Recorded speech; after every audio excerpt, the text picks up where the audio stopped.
Hello everyone, welcome back to my channel. तो आज हम बी माय क्वीन का चैप्टर 13 स्टार्ट करने जा रहे हैं। चैप्टर की स्टार्टिंग होती है, हम फूयान को देखते हैं जो कि लू आनमी से मिलने आया होता है। वो कहता है, हेलो नियांग नियांग, मैं चेंगोंग पहले से सेकेंड यंग मास्टर चैन की तरफ से आया हूँ सहयोग के बारे में बात करने के लिए। ये सीन यहीं पे कट होता है।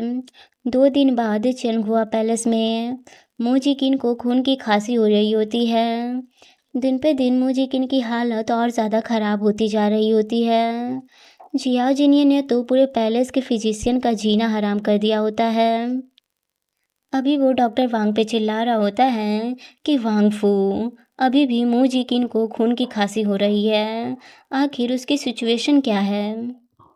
डॉक्टर वांग बोलता है, योर मेजेस्टी, मुफई नियांग नियांग की बीमारी, ऐसा लगता है कि जैसे उनकी पुरानी बीमारी उभर रही है, लेकिन हम ये पता नहीं लगा पा रहे हैं कि उन्हें कौन सी बीमारी थी, इसलिए हम कोई दवा नहीं लिख सकते। और फिजिशियन भी कांपते हुए हामी भरते हैं। जियाओ जिन्हें कहता है, मुझे फ़र्क नहीं पड़ता कि तुम लोग क्या करते हो और कैसे करते हो, बस मुझे मुजिकिन ठीक चाहिए। अगर उसकी तबीयत ठीक नहीं हुई तो मैं पूरे रॉयल पैलेस के फिजिशियन को जान से मार डालूंगा, समझ गए। सारे फिजिशियन डरते हुए बोलते हैं, यस योर मेजेस्टी। डॉक्टर वांग कहता है, मेरे पास एक प्राचीन विधि है, मैं थोड़ी कोशिश कर सकता हूँ। जियाओ जिन्हें कहता है, तो करो। डॉक्टर वांग वहाँ से चला जाता है। जब से मुजिकिन की तबीयत ख़राब हुई होती है, तब से जियाओ जिन्हें कहीं नहीं गया होता है, वो अपना काम भी नहीं कर रहा होता है, वो बस मुजिकिन का ख्याल रख रहा होता है। अभी जियाओ जिन्हें मुजिकिन को दवा खिलाता है।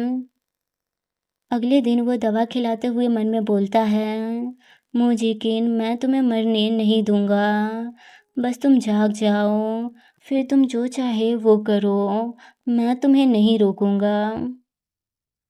तीसरे दिन वांग फू मोजिकिन को चेक करके कहते हैं, उनकी तबीयत पहले से ठीक है, लेकिन मैं ये नहीं कह सकता कि वो कब तक होश में आएंगे।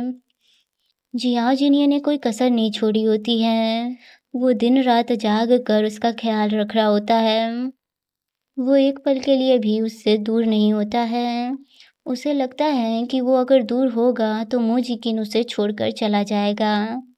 चौथे दिन रात दिन जगने की वजह से जियाओ जिनिया की आंखों के नीचे डार्क सर्कल आ गए होते हैं। उसकी भी तबीयत उतनी ठीक लग नहीं रही होती है। वो मोजिकिन का हाथ थाम के कहता है, मोजिकिन, प्लीज़ प्लीज़ तुम जाग जाओ।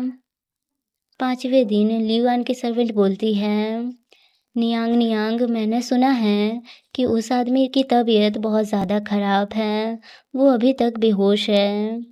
दिन पे दिन उसकी हालत और ज़्यादा ख़राब होती जा रही है।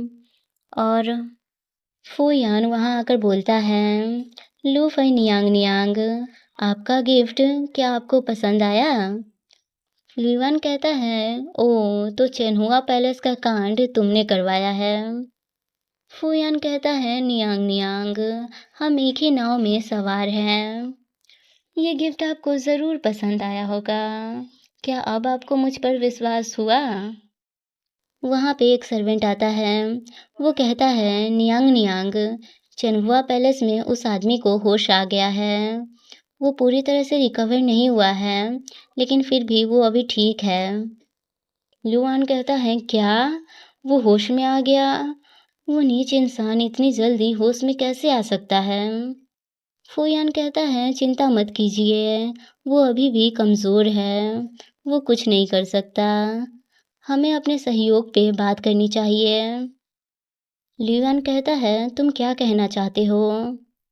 फूयान कहता है, मूजी झाओ, मूजी झाओ हमारे यंग मास्टर का दुश्मन है, हमें बस उसकी ज़रूरत है। मूजिकिन अपने छोटे भाई से बहुत ज़्यादा प्यार करता है, वो ऐसे ही उसे नहीं जाने देगा। लियुआन पूछता है, तुम लोग उसके साथ क्या करना चाहते हो। फूयान कहता है, हमारे यंग मास्टर बस मूजी झाओ को पनिश करना चाहते हैं, लेकिन इसमें भी एक प्रॉब्लम है। अगर मूजी झाओ यहाँ रहेगा तो मूजी किन उसे बचा ही लेगा। तो बस हमें मूजी झाओ को शहर से बाहर ले जाना है। ली यान को फू यान थोड़ा सस्पिशियस तो लगता है, लेकिन फिर भी वो मान जाता है। वो कहता है, मुझे तुम्हारा गिफ्ट बहुत पसंद आया, मैं तुम्हारा सहयोग करने के लिए तैयार हूँ। फू यान भी हंसते हुए कहता है, हाँ ज़रूर। लियू यान मन में बोलता है, मूजी किन, तुम्हारे प्यारे छोटे भाई को तब तक टॉर्चर किया जाएगा जब तक कि वो मर न जाए। मैं तो चाहता हूँ कि तुम भी मर जाओ। आगे रॉयल गार्डन का सीन दिखाया जाता है। मूजी किन टहलने आया होता है। उसकी सर्वेंट कहती है, नियांग नियांग, अभी आप पूरी तरह से रिकवर नहीं हुए हैं, अगर आपको सर्दी लग गई तो। मूजी किन कहता है, मैं ठीक हूँ, कितने दिनों से उस रूम में पड़े पड़े मेरी तबीयत ठीक हो गई थी, अभी मैं अच्छा फील कर रहा हूँ, ऐसे टहलने से मैं जल्दी ठीक हो जाऊँगा। फू यान वहीं से गुजर रहा होता है।